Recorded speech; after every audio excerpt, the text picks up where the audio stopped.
The glittering towers of Doha are 2,000 kilometers and seemingly a world away from Israel's conflict with Hamas in Gaza.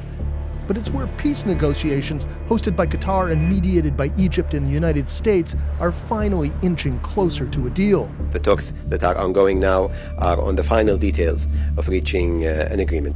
The delicate understanding may still fall apart, but the outline of a three-stage agreement to bring home hostages and end the conflict is now said to be in place. Phase 1, an initial 6-week ceasefire, during which 33 Israeli hostages will be exchanged for hundreds of Palestinian prisoners. The issue of what we refer to as the keys, the names, the identities, living, dead, of the hostages to be released against the names, identities, and numbers of prisoners to be released in return, has been a key element of these negotiations. Humanitarian aid, which has been restricted for months, will flow at the rate of 600 truckloads a day. That would more than triple last month's average number of daily crossings. All of this close to proposals that have been on the table since last spring, with one important change.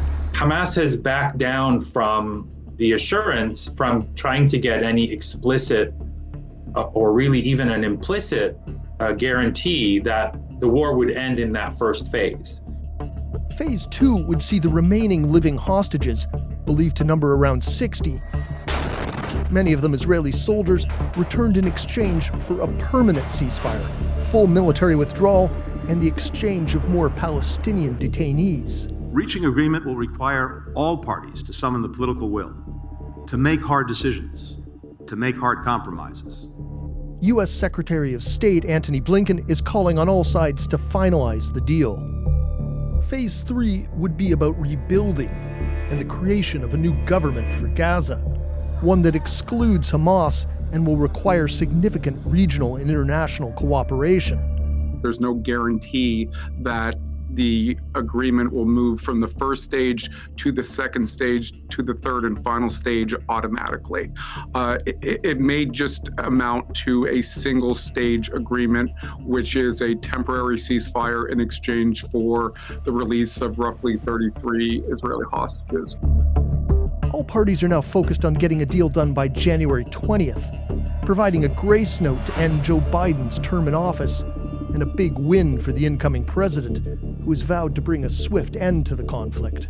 I will stop the chaos in the Middle East. I think it's fair to say that ultimately it is President Trump and both Israel's desire and the desires of Hamas's patrons to try to avoid the wrath of Donald Trump that may push this over the edge.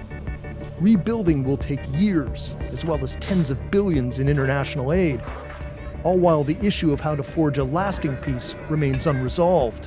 Are we any closer to a political solution? Sadly, no. I think we're much farther away from a political solution, such as a two-state solution or a Palestinian state. That is farther off than probably at any point before now. Dreams deferred in favor of basic survival.